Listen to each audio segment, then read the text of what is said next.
Bom, a gente falou da volta, né, Carol, dos parlamentares para o semestre legislativo, que se inicia já nessa segunda-feira, e entre os temas que ganham destaque está o impacto do tarifaço sobre as nossas importações e exportações. A gente vai descobrir quais devem ser as prioridades do Congresso nessa nossa conversa com o deputado Zé Silva, deputado da Frente Parlamentar da Agropecuária, defensor do cooperativismo, que trabalha com a gente aqui levando informações. Mas nesse recesso a gente foi pego de surpresa com essa bomba do Trump, né? Então, por mais que eu tivesse falado na campanha que ia vir pesado, mas ninguém acreditava que fosse um trator caindo em cima da gente. Mas a gente precisa dos Estados Unidos, né? Não adianta falar mal do Trump, a gente precisa dos Estados Unidos. E o que os senhores vão fazer para reverter essa situação ou diminuir o impacto sobre o agro? Bem-vindo, deputado. Um abraço, Carol, Valteno, um prazer falar com vocês. Já estou saindo do bar do Jequitinhonha ontem à tarde e já amanheci aqui na capital brasileira. Bem, como você falou, sabe, Valteno, realmente nós fomos pegos, eu não diria de surpresa, até porque desde que o presidente americano foi eleito, nós acompanhamos aí esses devaneios dele com interesses muito fortes comerciais dos Estados Unidos e, com certeza, ele já fez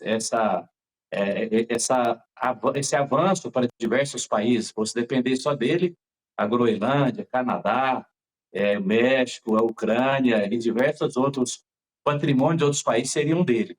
Então, mas não adianta nós ficarmos aqui confrontando só com ele. Eu acho que o presidente Alckmin, o vice-presidente da República Alckmin, adotou uma estratégia bem interessante, até ele que teve o pai dele, ele conta uma história toda que o pai dele chegou pelo norte de Minas, passou por Bocaiúva e foi atravessar o sul de Minas até chegar em Pindamonhangaba. Ou seja, o pai dele deve ter ensinado um pouco de mineridade para o presidente Alckmin, porque nesse momento, para mim, essa é a tese que eu tenho defendido, que é preciso muita estratégia baseada em informações concretas.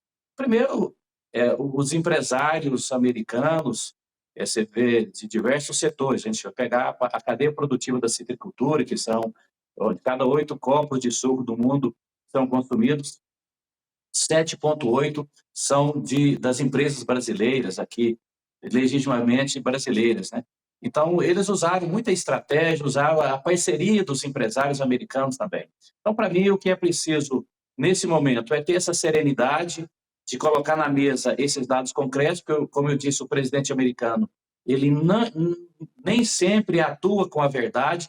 Você vê, ele fala da relação comercial Brasil-Estados Unidos e não traz uma informação verdadeira, até porque eles vendem muito mais para o Brasil do que nós vendemos para eles, que a gente diz que eles têm um superávit em relação às relações comerciais do Brasil, mas é um parceiro comercial muito importante. Então, para mim, nesse momento, nós já conseguimos a exclusão desses 700, quase 700 itens que não foram taxados com essa irresponsabilidade de 50%.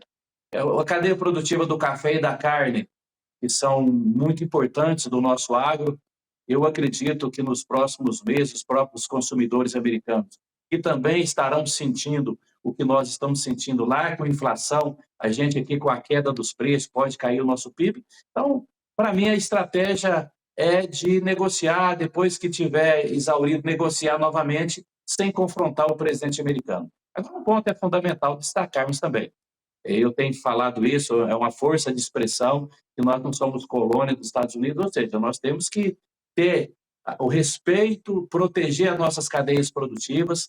Semana passada, Carol, mas o Valtene, eu estive com um grupo muito grande de empresários, tinha em torno de 5.000 pessoas que participaram de uma reunião sobre a questão da mineração, dessa sinergia com a agro, estava eu e o deputado Arnaldo Jardim.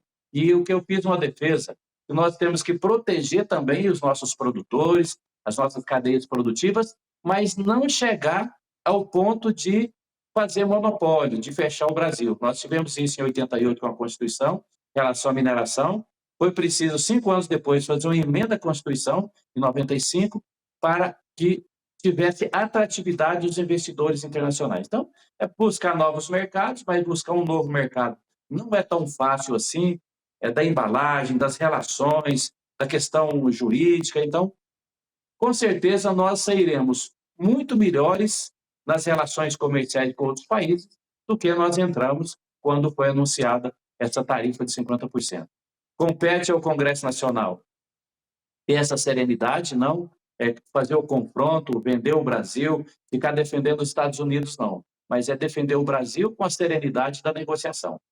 Ô, deputado, inclusive, né, esse tarifaço anunciado pelo presidente dos Estados Unidos acabou nos abrindo outras portas, né? Como, por exemplo, a China abriu espaço aí para mais de 180 empresas relacionadas ao café. Então, tem novos mercados surgindo para a gente também, né? Para tentar equilibrar isso aí. Ou expansão, né? O café é a grande notícia do fim de semana que a Carol está falando, porque 183 empresas foram autorizadas. Você é de um estado que exporta café, então é por aí, às vezes, essas negociações interempresariais? Como eu disse, é buscar essa parceria desses parceiros, não só dos Estados Unidos, mas de outros países, como está acontecendo com a China em relação ao nosso café. Tem outras lições também que são fundamentais, que a gente vê, por exemplo, na União Europeia. A Alemanha não tem um pé de café, o maior exportador de café solúvel do mundo. Então, traz para nós também a necessidade de, ao invés de exportarmos as commodities, achar mercados que precisam de produtos processados, começar a agregar valor. Então, eu diria que os desafios traz também as oportunidades.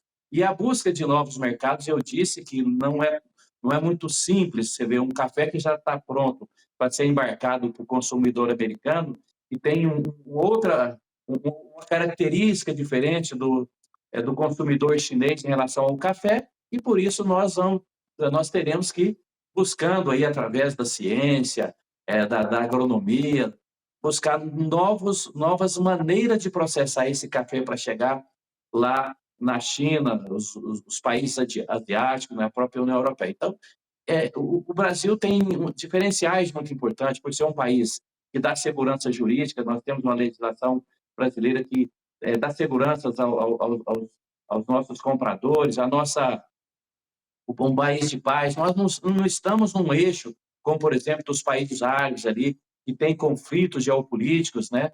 Então, isso ajuda muito também o investidor ter certeza que, ao comprar do Brasil, ao investir no Brasil, não vai ser algo que, de repente, acontece num eixo, quando tem conflitos geopolíticos, eles não terão mais o produto. Então, essa segurança do Brasil, dessa paz do Brasil, dessa democracia consolidada, do respeito que nós temos entre os poderes, né? O Supremo Tribunal Federal cuida das atribuições dele, o Congresso das suas atribuições, e o Poder Executivo, o governo cuida das suas atribuições. Nós, o Congresso Nacional, que representamos a população, temos que trazer soluções das demandas legítimas. Por exemplo, eu cheguei lá do Vale do Jequitinhonha, lá está a questão da mineração, do lítio. Então, eu trouxe na minha bagagem demandas importantes para discutir aqui no Congresso Nacional, para reverter a situação que o preço do lítio hoje não está atrativo, né? Então, tudo isso que traz o Brasil como um país muito competitivo também. Então, com certeza, Carol, conquistar novos mercados e notícias tão boas como essa, de mais 183 empresas credenciadas para exportar para a China. Eu estive lá em 2019, quando a Tereza Cristina era ministra, nós tínhamos 62 frigoríficos habilitados para exportar a nossa carne. Hoje temos mais que o dobro dessa quantidade de frigoríficos habilitados para exportar a carne brasileira. Tanto é que, naquela época, a carne são de 200 e poucos reais, foi para quase 400 reais. Então, é isso que a gente tem que buscar. Ser esse caixeiro viajante, e já que os Estados Unidos está criando problema, nós vamos negociar com ele, não abrir mão desse mercado que é importante, mas, ao mesmo tempo, conquistar outras praças para nós colocar o nosso produto, que o Brasil sabe produzir e produz muito bem. Deputado Zé Silva, um bom retorno para esse segundo semestre, que promete muito. Conte com a gente aqui, estaremos acompanhando as atividades, principalmente da Frente Parlamentar da Agropecuária. Muito obrigado. Boa semana. Obrigado, Walter. Obrigado, Carol. Um abraço. Vamos juntos. Seguimos juntos, deputado. Obrigada.